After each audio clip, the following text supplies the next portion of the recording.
आपको भी लगता है क्या इसी तरीके से दो खेमों में बटी हुई है, एक देशभक्ति वाली, एक परिवारवाद वाली? मतलब अगर कोई परिवार वाला व्यक्ति राजनीति के अंदर है या परिवारवाद वाली राजनीति कर रहा है, मतलब वो देशभक्ति वाली राजनीति नहीं कर सकता क्या अजय आलोक?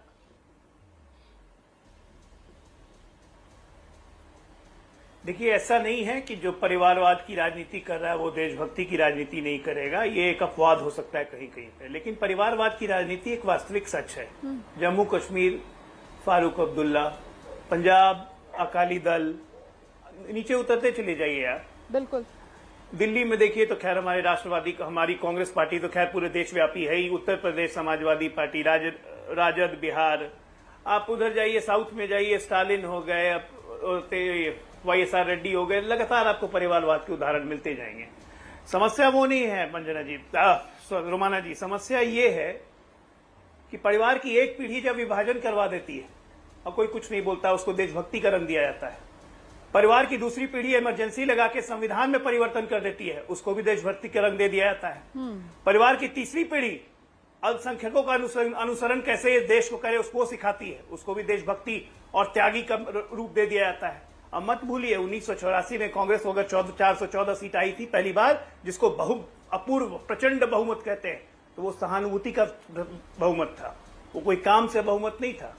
काम से प्रचंड बहुमत सही मायनों में देखिए तो 2019 और 2014 में अपेक्षाओं का बहुमत था।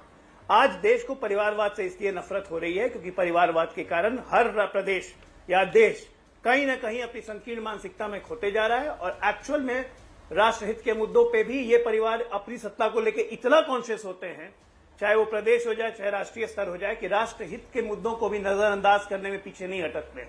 ये सच्चाई है आज की, और शायद इसी कारण से प्रदेश दर प्रदेश और देशव्यापी इस परिवारवाद की राजनीति का विरोध हो रहा है।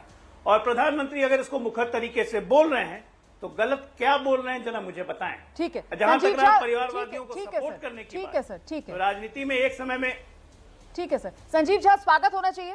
प्रधानमंत्री नरेंद्र मोदी ने जिस तरीके से ये परिवारवाद वाली राजनीति को जो बेनकाब किया है, देश थक चुका है इस परिवारवाद वाली राजनीति का बोझ ढोते ढोते। संजीव झा, देखिए, मुश्किल यह है कि प्रधानमंत्री जो कहते हैं उनका ग्राउंड पे वो काम दिखता नहीं है।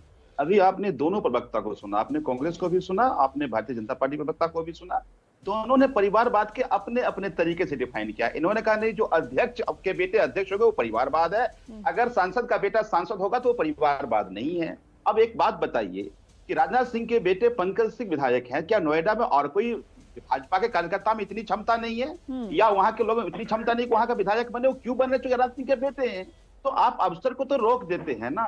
देखिए, आम आदमी पार्टी देश में एकमात्र ऐसी पार्टी जो संविधान में लिखा कि एक परिवार से कोई एक व्यक्ति ही चुन सकता, दूसरा कोई नहीं लड़ सकता। तो अगर आप परिवारवाद खत्म करना चाहते हैं तो अपने संविधान में व्यवस्था कीजिए। दूसरी बात, बीजेपी प्रवक्ता कह रहे थे कि नहीं जी परिवार, वो तो अलायंस पार्टनर, आप कहते हैं कि परिवारवाद को खत्म करना है, तो क्यों ऐसे पार्टी से अलायंस करते हैं जहां परिवारवाद पनप रहा है? तो इसका मतलब है कि आप भी फिर उसको समर्थन दे रहे हैं ना। आप कह दीजिए कि अगर परिवारवादी पार्टी होगा तो हम उसके साथ समझौता नहीं करेंगे, तो समझ में आएगा कि आप जो कह रहे हैं और जो कर रहे हैं उसमें समानता है।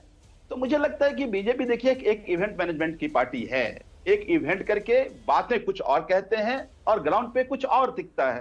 एक बात तो, जिस देश में जनतंत्र के नाम पर चंद परिवार का सत्ता देश में रहा है, इसमें कोई नहीं।